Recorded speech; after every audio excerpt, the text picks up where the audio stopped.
Michael Carter invited his ex-wife to his wedding, hoping to see her suffer, but when she arrived with 3 boys who looked exactly like him, the truth unraveled before everyone, and what happened next would change their lives forever. Don't forget to subscribe, share this video with your friends, and let us know where you're watching from in the comments. Michael Carter sat in his sleek, glass-walled office, a place that towered above the New York skyline like a monument to his success. Outside, the city moved in an orchestrated dance of ambition and power. Cars rushing through congested streets, people hurrying to work, corporations rising and falling in the cutthroat world of business. Inside this fortress of luxury and wealth, Michael was untouchable. His life was a carefully constructed empire he'd built from scratch, sacrificing relationships, friendships, and anything that didn't serve his ultimate goal. He had played the long game, made ruthless decisions, and emerged victorious.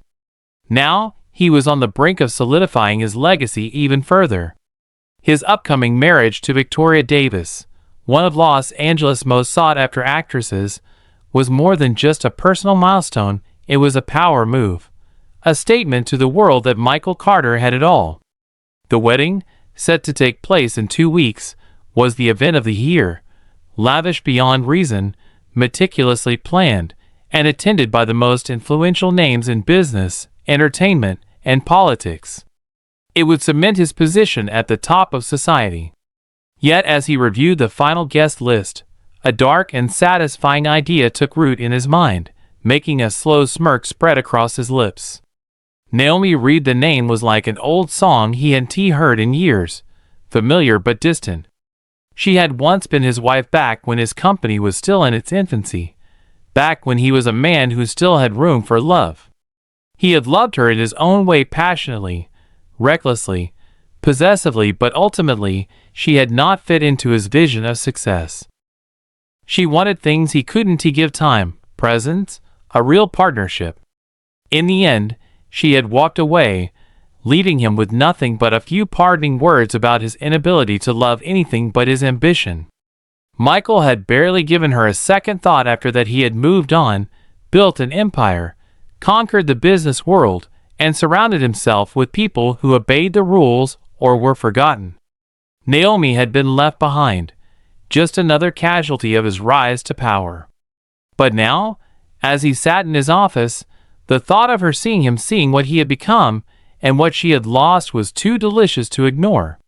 He picked up his phone and called his personal assistant. "Andrea, send an invitation to Naomi Reed," he said smoothly. "Make sure it reaches her personally." Andrea hesitated only a fraction of a second. "Naomi Reed?" she repeated, as if confirming she had heard correctly. "Yes," Michael said, his voice calm but with an undercurrent of something else, something cold. "Let us see if she is curious enough to show up." He ended the call and leaned back in his chair, fingers steepled together. The thought of Naomi walking into his wedding, witnessing the extravagance, the perfection, and the wealth, and knowing she was nothing but a relic of his past was almost too satisfying. He could already picture her, older, perhaps struggling, realizing too late what she had given up. She would be nothing compared to Victoria, flawless, radiant, the perfect image of success by his side. It would be a lesson in power and consequence. Naomi Reed stood in her small, sunlit studio, the scent of fresh paint and turpentine filling the air. She was putting the final strokes on a vibrant, expressive canvas that captured raw emotion. Her art was her sanctuary, the one place where she poured all the feelings she never had time to process. Her life was far from the opulence she had once known, yet it was full. She had 3 beautiful sons, Caleb, Jaden, and Eli, who were her entire world. Raising them alone had not been easy, but she had never regretted her decision to leave Michael. She had made peace with her past, or so she thought, until the thick, cream-colored envelope arrived. Almost not opening it, curiosity, or perhaps something deeper, got the better of her. As her eyes moved over the elegantly scripted words, her stomach twisted. Michael Carter and Victoria Davis cordially invite you to celebrate their union. Naomi read the words over and over, setting the invitation down on her work table. A part of her wanted to throw it away and forget it ever existed, but another part, one she had long ignored, felt something stir. It wasn't regret. No, she had never regretted leaving Michael. It was unfinished business. Her sons had started asking about their father. They were old enough now to notice that while other kids had dads, they had only ever known her. She had never lied to them, but she had also never told them the full truth. Maybe it was time. Maybe they deserved to know who their father really was. Maybe it was time for Michael to see what he had left behind. Taking a deep breath, she folded the invitation and set it aside. She would go not for him, but for them. The day of Michael Carter's wedding finally arrived. The estate, a sprawling architectural marvel set on the cliffs overlooking the Pacific, buzzed with conversation, laughter, and the clinking of champagne glasses. Guests arrived in sleek black cars, stepping onto the red carpet that led into the grand hall, where golden chandeliers cast a warm glow over the extravagance surrounding them. Every detail had been meticulously arranged. White roses adorned every surface. A live orchestra played soft classical music, and uniformed staff moved gracefully through the crowd. Michael stood near the entrance, exuding confidence in his tailored tuxedo, his sharp features reflecting the poise of a man who had conquered life. His bride, Victoria Davis, was stunning in an intricately designed gown, her presence radiating elegance and status. This was the moment he had orchestrated, the pinnacle of his achievements, and soon the ceremony would begin. Yet beneath his polished exterior, a small part of him waited, watching. He hadn't heard from Naomi since sending the invitation. She hadn't RSVP'd or given any sign that she would come. He told himself it didn't matter, that her attendance was irrelevant, yet a darker part of him longed to see her walk through those doors, to witness the life he had built without her, and to see the perfection that had taken her place. Then it happened. The doors at the far end of the grand hall opened, and a hush fell over the room. Michael's breath caught for just a moment, so slight that no one would have noticed except that he felt it deep in his chest. Naomi had arrived. She walked in with quiet confidence, her head held high and her movements unhurried, as though she had all the time in the world. She wasn't there to beg or gawk at his success. She was there because she chose to be, and that realization sent an unexpected ripple through him. She looked different, not in the way time had taken something from her, but in the way it had given her something else: strength, independence, and a sense of self that had nothing to do with him. And it was just Naomi who caught everyone's attention. 3 young boys walked beside her in matching suits, their small hands gripping hers as they took in the grandeur of the wedding with wide, curious eyes. A murmur spread among the guests. People whispered, glancing between the boys and Michael, the resemblance unmistakable.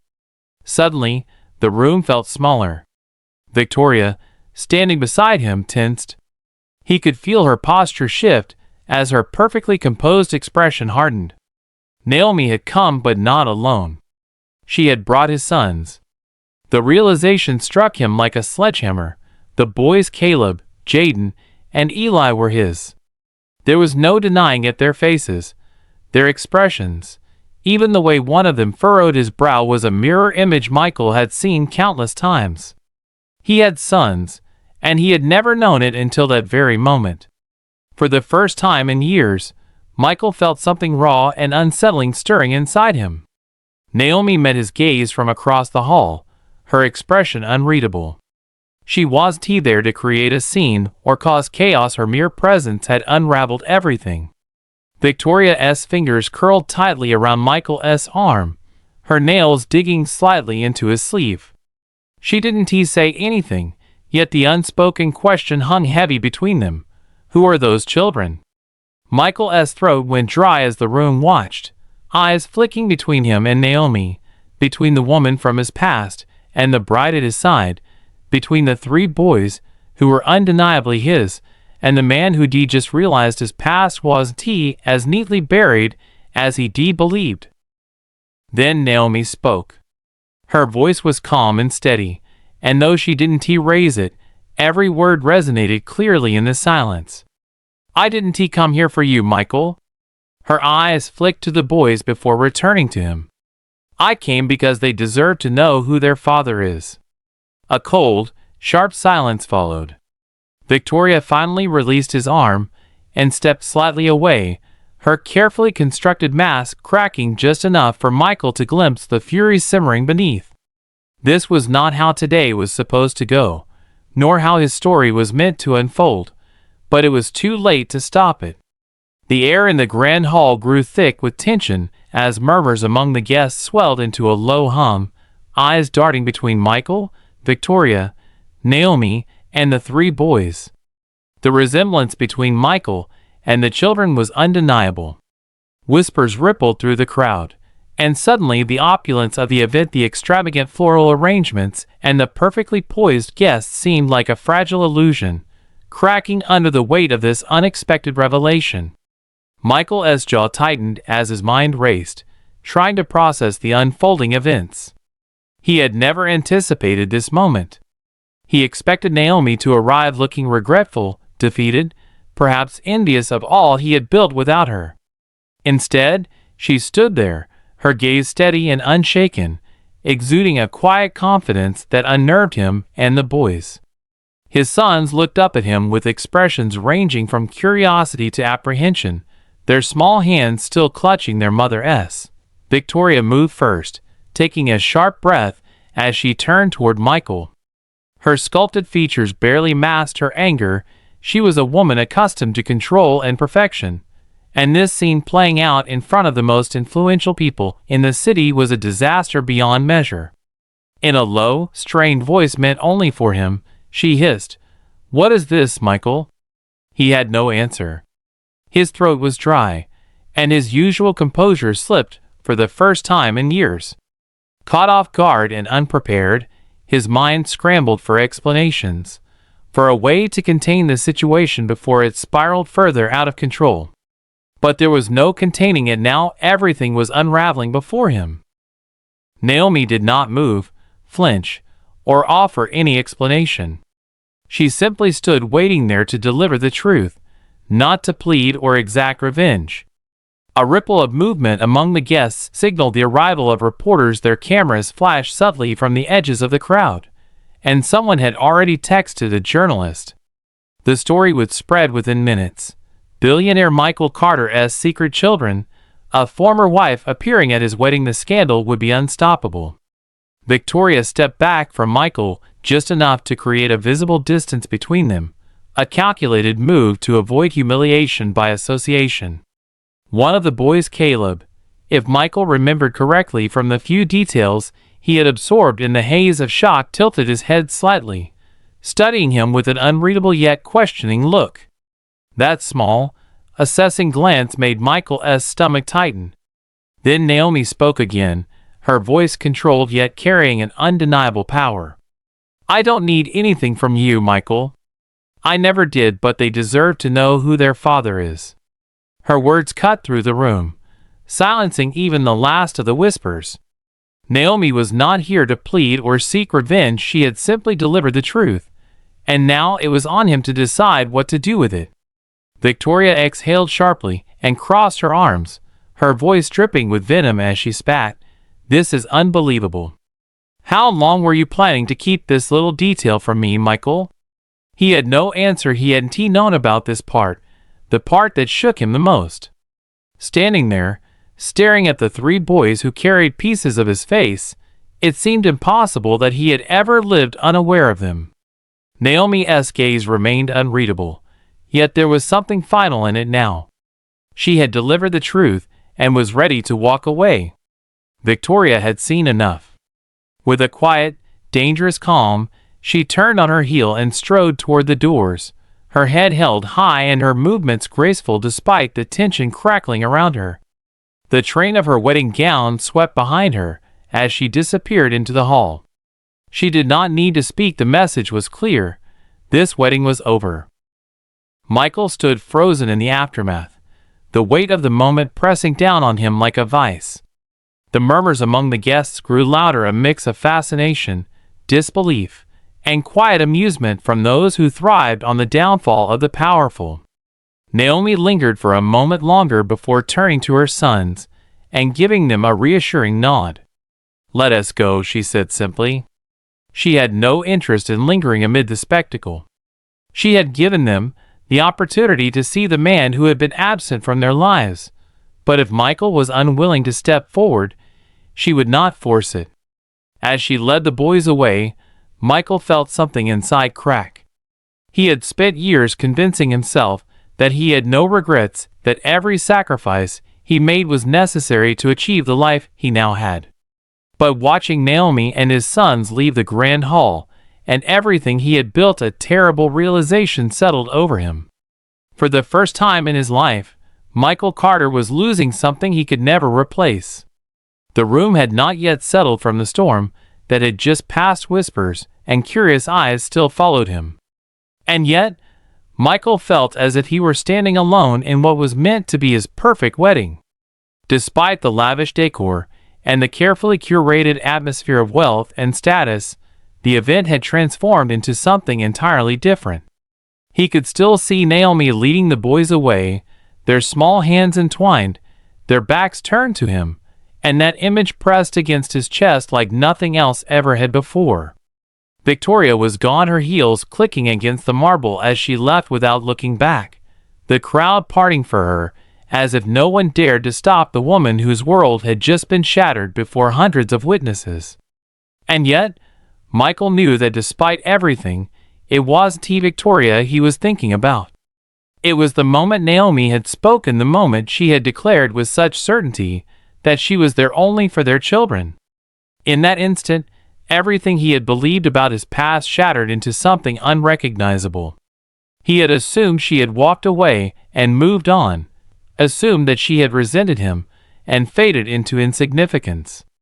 Never had it occurred to him that she had been carrying something far more important than bitterness, his legacy, his bloodline, his sons. Michael wanted to move, to stop her from leaving, but his feet felt rooted, his mind struggling to process what had just unfolded.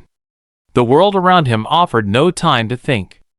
The murmurs grew more insistent as people realized that the bride was gone, and the groom had been left in the midst of a scandal that no amount of money or reputation could erase.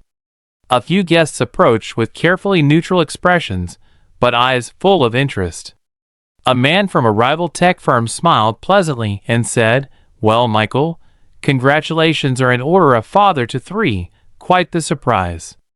Michael did not respond, his clenched fingers spoke for him. The businessman was not congratulating him, he was watching, enjoying the unraveling of a man who had once been untouchable. Further away, a group of investors whispered among themselves, tossing around words like reckless and irresponsible. Michael knew that in their world, perception was everything, and his had just been rewritten. Andrea, his assistant, approached cautiously, her usual poised demeanor faltering as she stood beside him. "Do you need me to do something?" she asked softly. There was nothing to be done, the damage had already been done. Reporters who had been covering the wedding now had their own breaking news, their camera lenses shifting from the grand floral arrangements and star-studded guest list to the scene at its center. Michael turned away from the lingering gazes and walked toward the exit. The moment he stepped out, a flurry of camera flashes erupted and overlapping journalist voices called out, "Mr. Carter, were you aware of the children? Is your fiancé aware? Are you planning to take responsibility?" He ignored them, his jaw set and body moving on autopilot as he left the venue. The night air was cold against his skin, but it did little to cool the rising fire of emotion within him. His security team ensured no one followed, yet the damage was done. By morning, headlines would proclaim, "Billionaire COS wedding ruined by secret family, Michael Carter's hidden children scandal at the society event of the year." Michael exhaled sharply, running a hand through his hair as he paced. He had lost Naomi and the boys, and he had let them go. The realization settled like lead in his stomach. It should have been easy to walk away from this, he thought. He had spent his entire life prioritizing business over personal matters, ensuring that emotions never dictated his actions. He had built his empire on discipline and decisiveness, and yet the image of his sons lingered, refusing to be ignored. Naomi had spoken with finality, as if giving him one last chance, and he had already failed. For the first time in years, Michael Carter faced a problem that could not be solved by strategy, acquisition, or influence. For the first time in years, he had something to lose. Later that night, Michael sat alone in his penthouse, the city stretching beneath him in a vast sea of lights. He had built this life brick by brick, molding himself into a man who controlled everything: business, wealth, influence. But tonight, for the first time, he felt utterly out of control. The wedding, the pinnacle of his success, had crumbled into chaos. Photos of Naomi standing in the grand hall, flanked by the 3 boys who unmistakably carried his features, were already spreading online at lightning speed. Speculation ran wild. Had he known? Had he abandoned them? What would happen now? He ignored the incessant buzz of his phone calls from investors, PR advisors, and others who thrived on scandal, and the emails from his legal team advising on damage control. Instead, he fixated on one thought: Naomi had come, and she had brought them, and now they were gone. The silence in the penthouse felt suffocating as he rose and began pacing with deliberate steps, his reflection staring back at him from the floor to ceiling, windows polished and composed, yet with eyes that betrayed the storm inside. Michael was not a man who dwelled on mistakes. He analyzed them, corrected them, and moved on. But this was not a mistake that could be undone with a strategic move or a press release. This was something deeper, something personal. For the first time in years, he thought of Naomi not with resentment or detachment, but with a wistful longing for the woman she had once been: fierce, passionate, and unyielding in her beliefs. She had truly loved him not for his wealth or ambition, but for the man beneath it all, and he had taken that love for granted.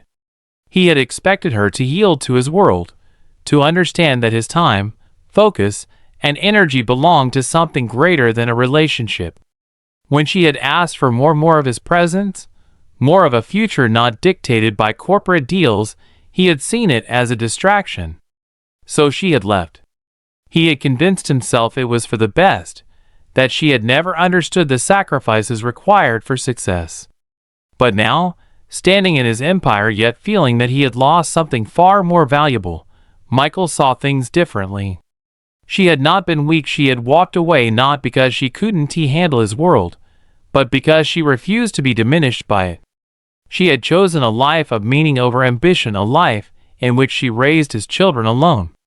The thought struck him harder than expected. Caleb, Jaden, and Eli, his boys, had missed their first steps, first words, birthdays, school projects, scraped knees, and bedtime stories. He had been absent in a way that could never be undone, and guilt settled deep in his chest. He had once believed himself invincible, immune to regrets, but this was regret in its purest, rawest form.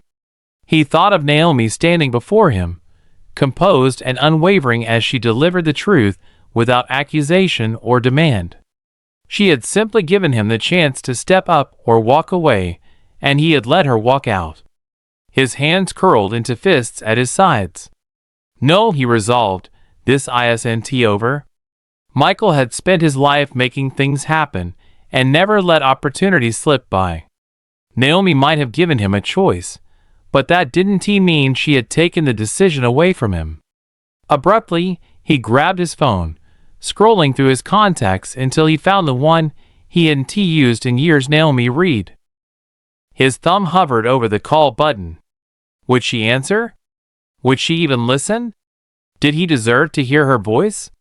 His jaw tightened as he pressed call. The phone rang once, twice, and then went to voicemail. Soon, a smooth, calm recorded message played. "You've reached Naomi. Leave a message." The beep sounded, and for a moment, Michael hesitated. He wasn't a man who left messages or waited for responses, but tonight he was not the man he once was. Finally, he exhaled and said, "Naomi, I need to see them." A pause, his voice steady yet edged with vulnerability. "Tell me where." He ended the call and set the phone down. One way or another, he was going to fix this, or at least he was going to try. Michael sat in his car outside a neighborhood park, gripping the steering wheel as he watched a scene unfolding before him. The morning sun cast a warm glow over the playground where children laughed and ran on the grass. The creaking of swings mixed with the occasional bark of a dog, and the world carried on as if nothing had changed. But for him, everything had changed. Naomi sat on a bench, her posture relaxed yet her gaze ever watchful. Her sons, Michael's sons, were scattered across the playground.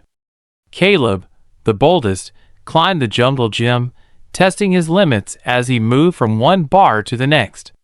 Jaden, more cautious, practiced kicking a soccer ball, his movements precise as he aimed at an empty goal. Eli, the quietest, sat with a sketchbook on his lap, his fingers moving steadily as he captured the scene.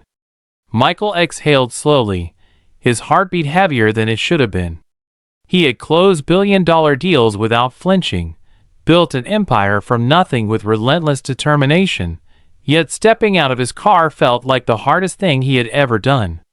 He had seen the way Naomi looked at him at the wedding, the finality in her eyes, the certainty in her voice. She had not begged him to step into his son's life, she had simply given him the choice. And now here he was, about to make it. He pushed open the car door and stepped onto the pavement, his polished shoes feeling almost out of place on the worn sidewalk. The park was a world away from the boardrooms and skyscrapers that defined his existence, yet it was here, in this ordinary setting, that he faced the most important decision of his life. Naomi noticed him first. Her eyes flickered in his direction, unreadable, and she did not rise from the bench, she simply watched as he approached, her expression giving nothing away. Michael stopped a few feet away, his gaze shifting to the boys, who had not yet noticed him.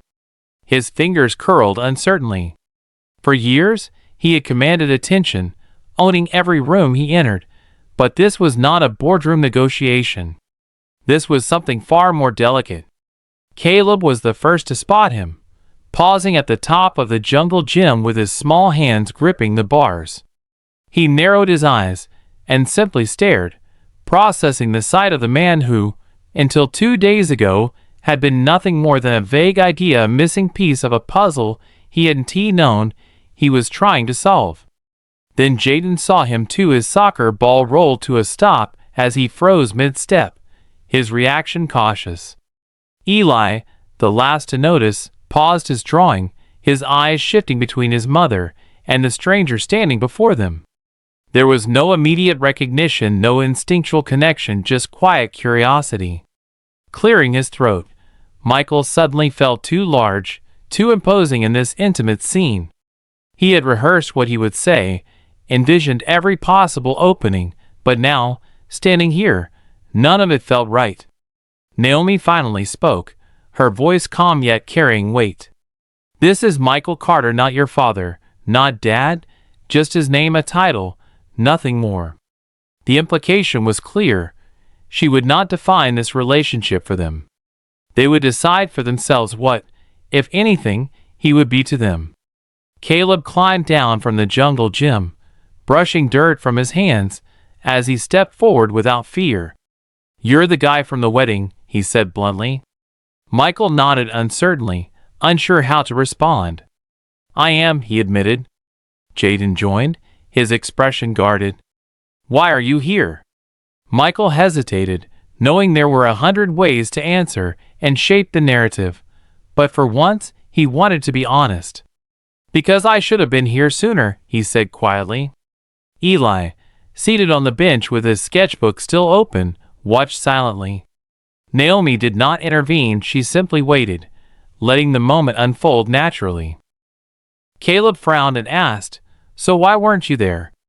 The child's question cut deeper than expected, direct, uncomplicated, yet weighted.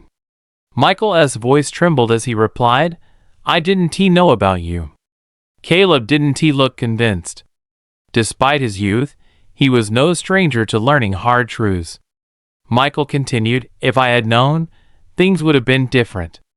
Caleb's skeptical gaze lingered, and then Eli, softer in tone, asked, "Are you staying?"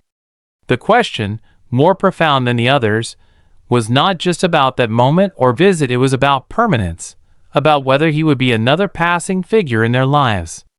Michael met their eyes, seeing his own reflection in them, and finally said, "I want to." The words were not a promise, not yet, but a beginning. Naomi exhaled quietly, her expression softening just a fraction, as if she had expected nothing less. The boys exchanged glances, Caleb skeptical, Jaden thoughtful, and Eli unreadable, but none of them walked away. And for now, that was enough. In the weeks that followed, Michael's life took a turn he had never predicted. His once unshakable empire now revolved around three small boys who did not yet trust him, a woman who no longer looked at him with admiration, and a reality slipping further from his control every day. For the first time in years, he was uncertain. His world had always been built on calculated moves, yet here he was stepping into the unknown without a clear strategy. His early encounters with the boys were cautious and distant. Caleb, ever the leader, kept his guard up, watching Michael with narrowed eyes, never fully convinced of his intentions. Jaden was less confrontational but equally wary, studying him as if trying to decide whether this sudden presence was temporary or real. And Eli, the quiet observer, spoke only when necessary, his gaze carrying a depth that unsettled Michael. They were testing him each in their own way without giving trust easily. It was clear they had learned to live without him. Naomi did not force the boys to accept him, nor did she shield them from disappointment. She simply watched from a distance, letting Michael figure things out on his own. She voiced no expectations, but in her silent reserve, he understood. If he was to be part of their lives, it had to be on their terms, no shortcuts, no grand gestures, just time, patience, and the slow, difficult process of proving himself. The first breakthrough came one late afternoon when Michael, invited but not yet welcomed at Naomi's modest home, arrived to find the boys playing in the yard. Their laughter drifted through the air as he watched from the porch. Hesitantly, he stepped onto the grass. Caleb noticed him first, pausing mid-chase, eyes narrowing with suspicion. "What are you doing here?" Caleb asked. Michael met his gaze steadily. "I wanted to see you." Jaden, more diplomatic, glanced at Naomi for an unspoken cue. Eli, silent as always, continued drawing, though Michael noticed his grip on the pencil tightened slightly as he listened. Michael then reached into his bag and pulled out a soccer ball, the very same one Jaden had been kicking when he first saw him at the park. "I thought you might need a new one," Michael said. Jaden stared at the ball for a long moment before finally taking it. He neither thanked nor rejected it. It was a small victory, but a victory nonetheless. Caleb challenged him, scoffing, "You think you can just bring us stuff and we'll like you?" Michael did not flinch. He met Caleb's challenge head-on, recognizing the stubborn fire that had once fueled his own rise. "No," he said simply, "I don't expect you to like me just because I'm here, but I'm not going anywhere." Caleb held his gaze for a long moment before finally looking away, and in that moment, Michael saw something in his eyes that wasn't just suspicion, it was curiosity. From then on, Michael made a conscious effort to show up not only when it was convenient or expected, but because he wanted to. He learned their schedules, memorized the little things that mattered. He attended Jaden's soccer games, sitting on the sidelines as his son played with a determination that was both impressive and humbling. He watched Caleb fearlessly climb trees and saw Eli disappear into his sketchbook, creating worlds with his pencil. Slowly, he learned the habits, quirks, and small details that made them who they were, like how Jaden always tied his shoelaces twice, or how Caleb never backed down from a challenge, even when it was reckless, and how Eli spoke in short, measured phrases that carried weight. The real test came one evening when Naomi had to work late, leaving Michael alone with the boys for the first time. It was a planned arrangement, and Michael was prepared. But when Naomi called unexpectedly asking if he could stay with them for a few hours, he didn't hesitate. Arriving at the house, he found the boys already halfway through dinner. Caleb barely looked up from his plate. Jaden eyed him curiously, as if wondering whether Michael knew what to do with 3 kids on his own, and Eli remained quiet, his gaze flickering between Michael and his brothers. The next few hours were a blur of controlled chaos. Caleb challenged him to a game of basketball in the driveway, clearly testing his patience more than his skill. Jaden focused on perfecting a trick shot with his soccer ball, and Eli, surprisingly, sat beside Michael on the porch, sketching quietly. It was strange, and knew the hardest thing Michael had ever done. By the time Naomi returned, the boys were sprawled on the couch, exhausted. Michael sat in an armchair, watching them, feeling something he couldn't quite define, a sensation softer and deeper than the victory of a business deal. Later, Naomi studied him from a distance. "They didn't chase you out," she remarked with a trace of amusement. Michael exhaled, leaning back, and in that quiet moment, he felt he had taken a step toward something real, something worth fighting for. Days blurred into weeks, and before Michael could fully process it, his life had changed irrevocably. He still held power, still commanded boardrooms and billion-dollar deals, but now his mornings sometimes began with Jaden kicking a soccer ball against his car tires, or Caleb daring him to a game of basketball, or Eli quietly handing him a sketchbook filled with intricate drawings. For the first time, Michael realized that proving himself to his sons was the hardest part of all. He had expected their distrust and prepared for rejection, but what surprised him most was the gradual shift in his own understanding of what truly mattered. He had spent his life chasing success, a solitary pursuit where nothing not directly contributing to his empire mattered. Yet watching his sons play, compete, and create showed him that some things couldn't be measured in profit margins or stock values. Naomi noticed the change, though she never commented on it outright. She remained cautious, still unwilling to let herself believe that Michael's presence was permanent.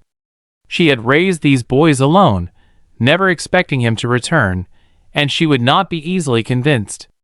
But in small, fleeting moments, her gaze softened from skepticism to understanding. One quiet evening, after the boys had fallen asleep, Michael found himself alone with Naomi in her modest kitchen. The only sounds were the hum of the refrigerator and the occasional creak of the house. She stood by the sink, rinsing dishes, while he leaned against the counter and said, "You didn't have to stay this long." Without looking at him, Naomi replied, "No one expected you to." Michael exhaled slowly, choosing honesty over a flippant remark. "I didn't expect to either," he admitted. "And yet you did." After a long silence heavy with unspoken questions, he added, "I don't want to go back to how things were." Naomi studied him intently before asking softly, "What does that mean?" "It means everything," Michael replied quietly. "It means that my world has changed. It means I'm choosing something that has nothing to do with power, control, or ambition. I want to be here. I want to be with you and, more importantly, with them." Naomi's breath hitched, but she quickly masked it, looking away as if afraid to believe it. "You say that now?" she murmured. "But what happens when your world pulls you back? When the next deal or opportunity demands your attention?" Michael could have promised it wouldn't happen, but he knew words were empty without action. Instead, he said, I placed my company in the hands of my board today." Naomi's head snapped up, her expression unreadable. "What are you stepping back?" she asked. "Not completely, just not in every meeting, not in every decision." He exhaled slowly. "I spent my whole life chasing something I thought was the most important thing, only to realize I'd already lost what truly mattered." Naomi stared at him, searching for any sign of hesitation, but found none. Finally, she said softly, "You don't get to just show up and expect everything to fall into place." "I know," Michael replied. "That's why I'm not asking you to believe me right now just to let me prove it." The silence stretched between them, heavy with years of hurt, regret, and missed chances. After a long moment, Naomi nodded and said, "You have a lot to prove." Michael answered quietly, "I know, and I will." Rebuilding trust would not be immediate, but for the first time in his life, Michael Carter was willing to fight for something more than success, and he vowed not to let it slip away. It had been 25 long years since that fateful wedding, 25 years in which the echoes of scandal, regret, and lost opportunities had never fully faded. In the high-rise penthouse on Park Avenue where Michael Carter once ruled his world with an iron fist, the remnants of his former empire now lay in ruins. Time had etched deep lines on his face, and turned his once piercing eyes into windows of sorrow and wisdom. He sat in a worn leather armchair that had seen countless sleepless nights and silent reckonings, a glass of scotch in one hand, and a faded photograph of happier days in the other. The room was dimly lit by the amber glow of a single lamp, its light dancing on shelves that were now sparsely filled. Once, those shelves had been stacked with awards, plaques, and memories of success. Now they held only a few relics, a trophy from a bygone era, a weathered family portrait, and a stack of yellowed business magazines. Michael's empire had crumbled, and with it, the world he had built so meticulously was gone. At the center of this new reality, Michael was forced to face the consequences of decades of single-minded ambition. His bankruptcy was public, the stories splashed across every major headline. Billionaire CEO falls, the rise and fall of Michael Carter.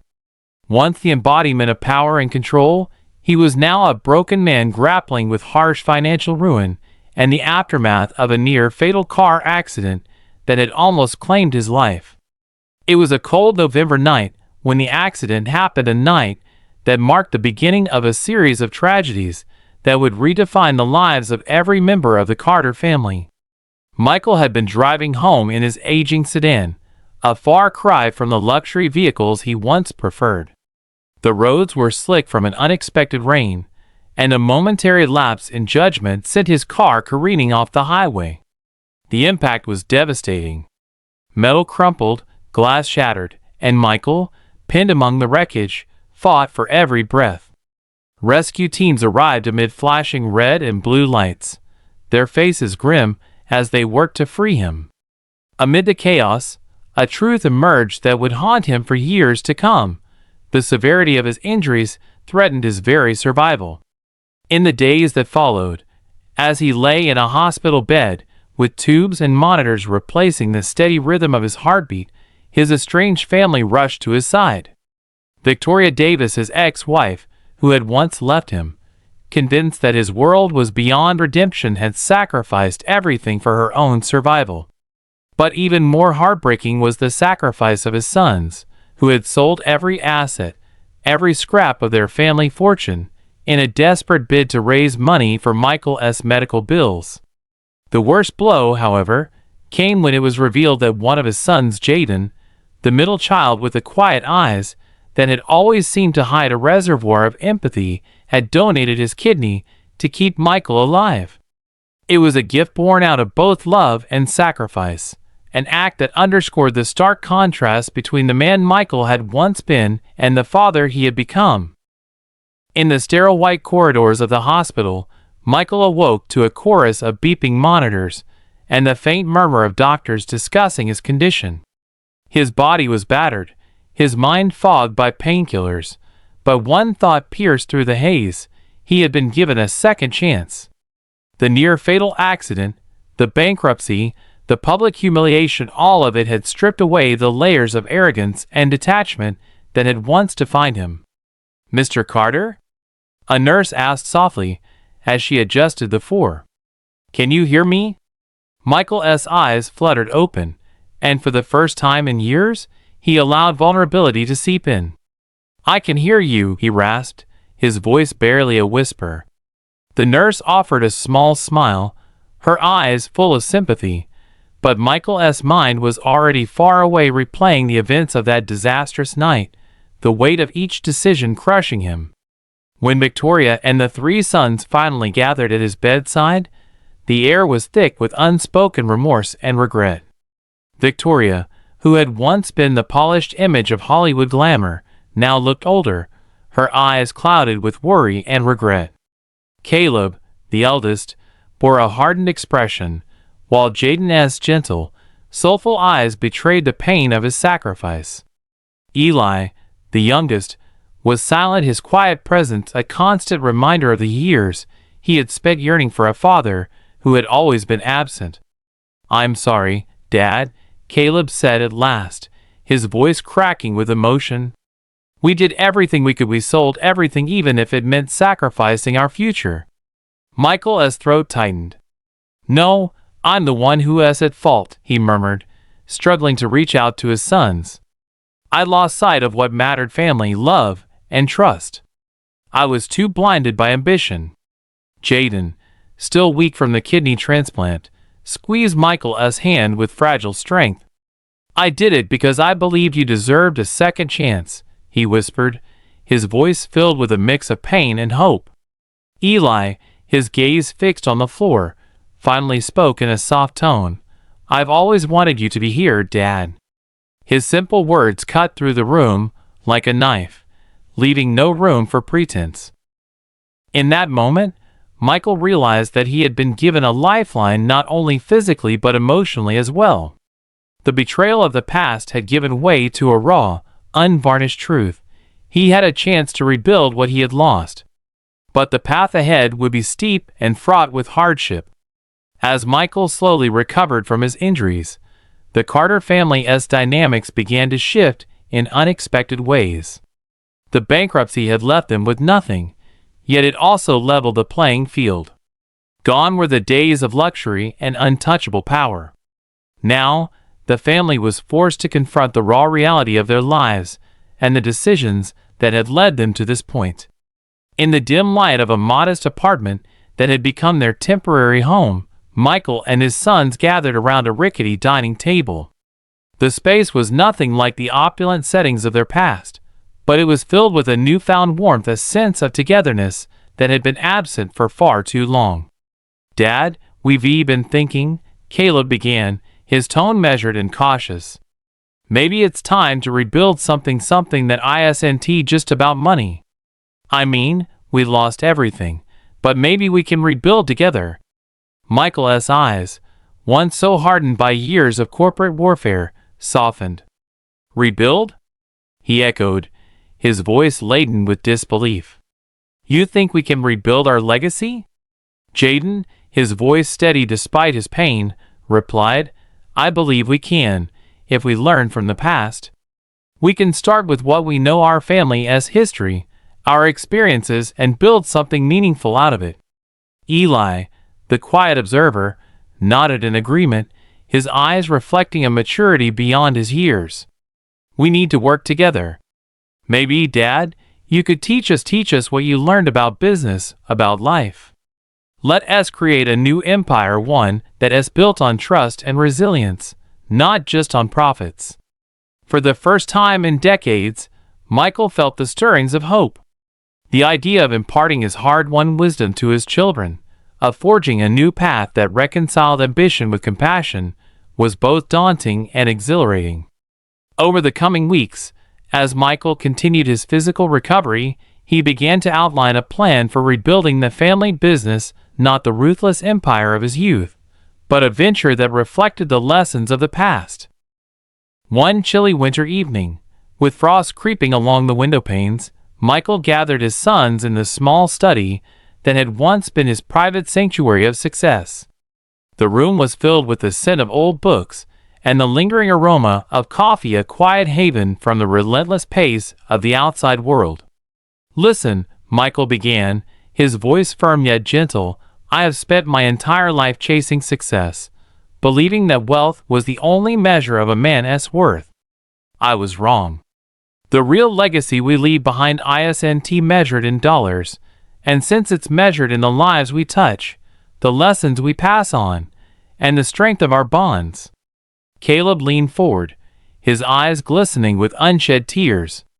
"Dad, we know you've made mistakes. We know you've hurt us by being absent. But we're willing to learn, if you're willing to show us a different way." Jaden interjected softly, "I've spent so many years carrying the weight of my own sacrifice. I want to understand why you made the choices you did, and maybe we can find a way to heal." Eli, who had remained quiet until now, spoke with a measured calm. "I've always wondered what it would be like if we had a family business built on trust and honesty rather than just cold profit margins." "I'm ready to listen, Dad." Michael's heart ached at the sincerity in his son's voices. "I'm ready to teach you everything I know," he said. "Not the shortcuts and ruthless tactics I once employed, but the fundamentals of hard work, integrity, and resilience. We will start from scratch. I want to build a business that honors our family's legacy, a business that can stand the test of time, built on the lessons of our past." For months that followed, the family embarked on a journey of rediscovery and transformation. Michael, once a titan of industry, found himself humbled by the daily grind of rebuilding. The once pristine boardrooms were replaced by modest offices, and the sprawling corporate headquarters gave way to a small but dedicated team working out of a renovated warehouse on the outskirts of New York City. Every morning, as the sun rose over the horizon, Michael and his sons gathered for breakfast in their new, austere home, a far cry from the lavish estates of their past. The table was set with mismatched plates and simple fare, but the conversations were rich with hope and determination. "Dad," Caleb said one crisp morning, his voice filled with quiet determination, "do you remember the first lesson you ever learned about business?" Michael smiled, a glimmer of his old self returning. "I do," he replied. "It was when I realized that trust is the cornerstone of every successful venture. Without trust, there is no foundation to build upon. And that lesson has never been more important than it is now." Jaden chimed in, "And what about failure? I know we've all experienced it in different ways. How do we learn to see failure as a stepping stone rather than a dead end?" Michael's eyes softened with reflection. "Failure, my son, is not the end, it's a lesson. Every misstep, every loss, every hardship teaches us something.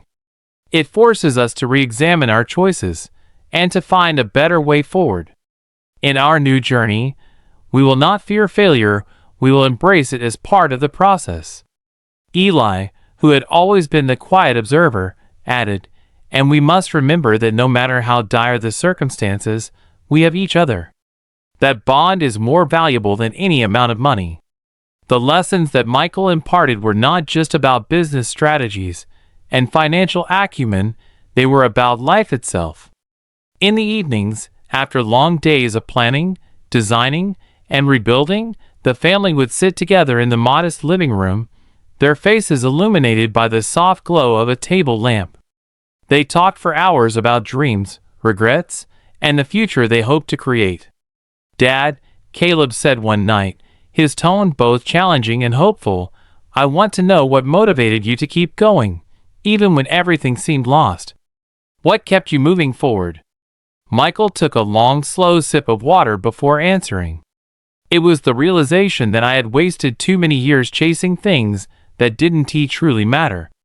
I had sacrificed love, family, and the simple joys of life for the sake of success. When I nearly died, I was forced to confront the emptiness that all that success had left me.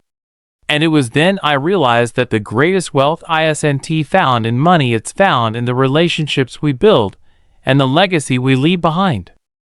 The road to rebuilding was not without its setbacks. There were days when frustration boiled over into heated arguments, when the wounds of the past reopened, and when the ghosts of lost opportunities haunted each conversation. Yet, even in the midst of conflict, there was a growing understanding that every member of the family had a role to play in their collective redemption. One stormy afternoon, as rain pounded against the windows of their small office, Caleb and Jaden found themselves at odds over a crucial business decision. The two had clashed fiercely, Caleb, with his unwavering determination, and Jaden, with his careful, measured approach.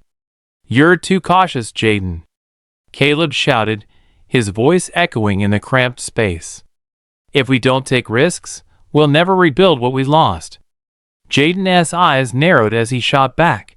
"And if we take reckless risks, we'll end up back where we started, broken and humiliated. We need to be smart about this, Caleb. We have one chance to get it right." Their argument hung in the air, thick with tension, until Michael stepped between them. "Enough," he said firmly, his voice calm but resolute. "Both of you are right in your own way. Risk is necessary for growth, but so is caution. We must strike a balance. This business is not about one bold move, it's about consistent, thoughtful decisions. We have a long road ahead, and we must work together if we are to succeed." For a long moment, the room was silent, the rain a constant drumming on the roof. Then Caleb exhaled sharply, his anger dissipating into reluctant understanding. "I'm sorry, Dad," he said quietly. I don't want us to waste any more time." Jaden nodded in agreement, his expression softening. "I'm sorry too. Let us work together on this. We'll find a way that honors what you taught us." Michael's heart swelled with a mixture of relief and pride. Here, in the midst of financial ruin and personal heartbreak, his children were beginning to embody the values he had once taken for granted.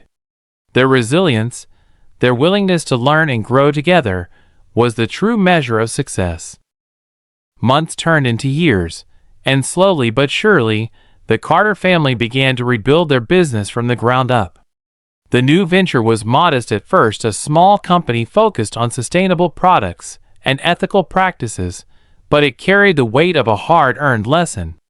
Michael poured every ounce of his remaining energy into teaching his sons the intricacies of business.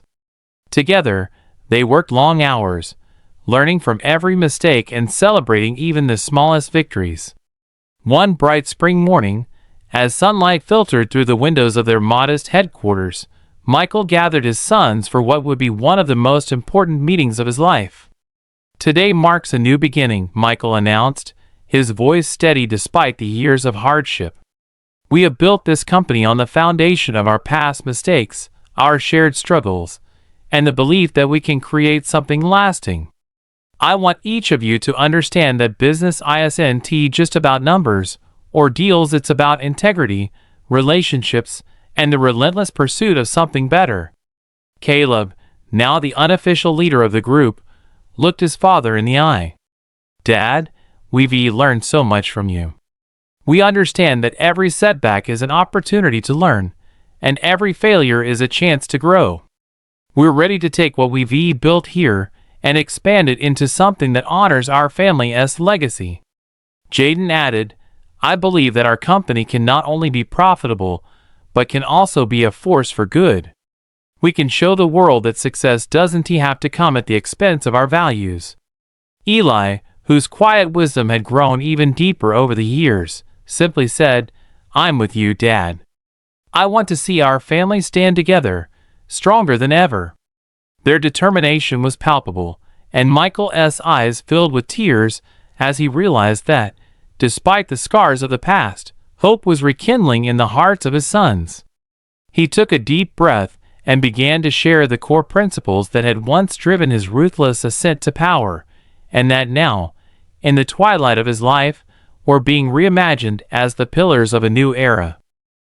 "First," Michael said slowly, "never forget that true success comes from building trust.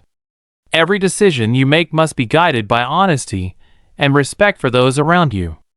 We have a chance to redefine what it means to be successful in business, and it starts with the relationships we nurture. He continued, second, understand that failure is inevitable, but it is not final. Use every setback as a lesson. Analyze what went wrong, learn from it, and use that knowledge to make better decisions in the future. Resilience is not about avoiding failure, it's about bouncing back stronger each time. Lastly, Michael concluded, his voice barely above a whisper, remember that family comes first. No amount of money or power is worth sacrificing the people you love. I have made my share of mistakes by putting business above everything else. But now, I want us to build an empire that stands on love, integrity, and unity.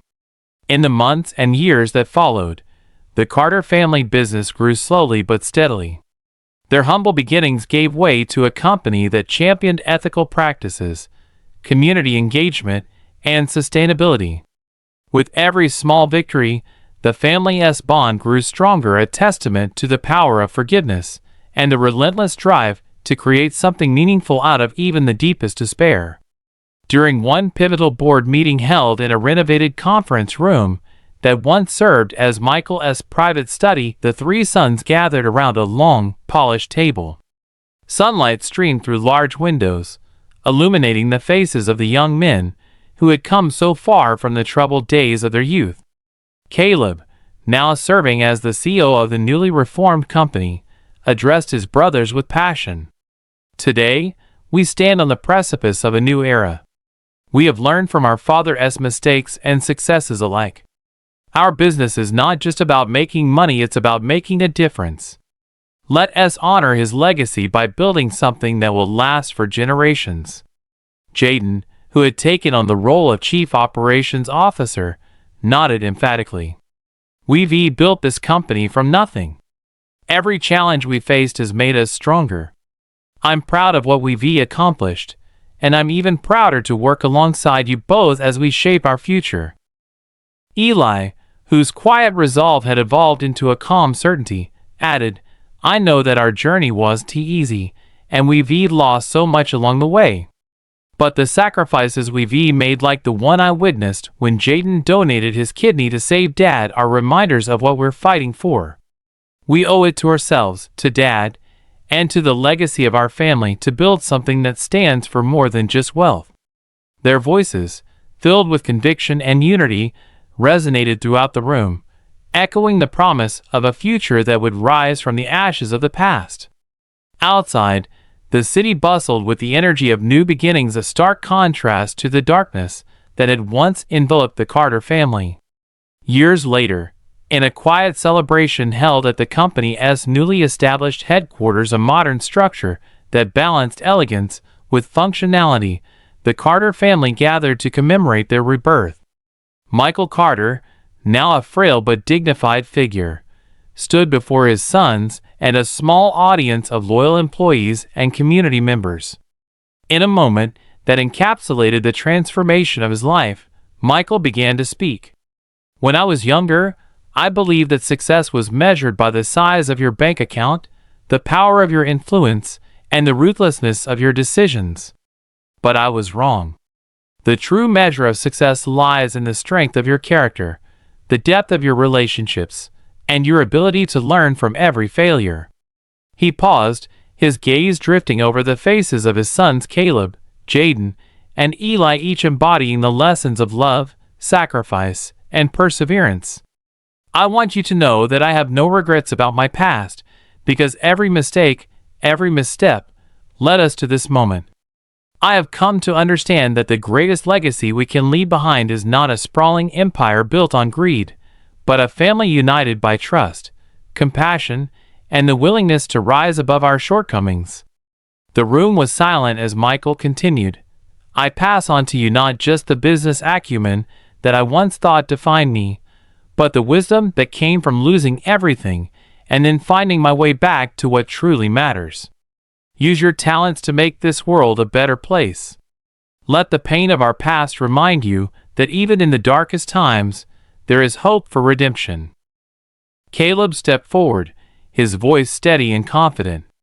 Dad, thank you for showing us the way. We will honor your legacy by continuing to build a business that stands on the pillars of integrity, resilience, and love. We promise to make you proud." Jaden added, "Every decision we make from here on out will be guided by the lessons you taught us. We will forge a new path, one that is sustainable, ethical, and built on the trust of our community." Eli, with quiet determination, concluded, "And we will never forget that even in our lowest moments, our family's love was the light that brought us back. Together, we will rebuild our empire not for the sake of wealth, but for the sake of a legacy that truly matters." The celebration ended with a sense of profound unity and renewed purpose. Michael Carter, though weathered by time and hardship, looked out at his sons with hope in his tired eyes. In that moment, the weight of his past was lifted by the promise of the future, a future built on the unbreakable bonds of family and the timeless lessons of love and redemption. As the years turned into decades, the Carter family business grew into a respected conglomerate known not only for its financial success, but for its commitment to social responsibility and ethical practices. Michael's teachings became the cornerstone of the company's culture, and his sons Caleb, Jaden, and Eli led the charge into a new era, one defined by unity, resilience, and the unyielding belief that even from the deepest ruins, a new empire could rise. And so, in the twilight of his life, Michael Carter found solace in knowing that his legacy would live on not in the cold figures of lost billions, but in the hearts and minds of his children, who had learned to build not just a business, but a home. A home where every setback was a lesson, every failure a stepping stone, and every sacrifice a reminder of the enduring power of love and family. If you've journeyed with us through these 25 tumultuous years of heartbreak and rebirth, remember that every downfall holds the seed of a new beginning. Michael Carter's story reminds us that even in our darkest moments, the strength of our bonds and the lessons learned through adversity can light the way to a brighter, more compassionate future. If you enjoyed this story, make sure to subscribe for more. Don't forget to share this video with your friends and let us know your thoughts in the comments. Check out our other videos and stay tuned for the next one.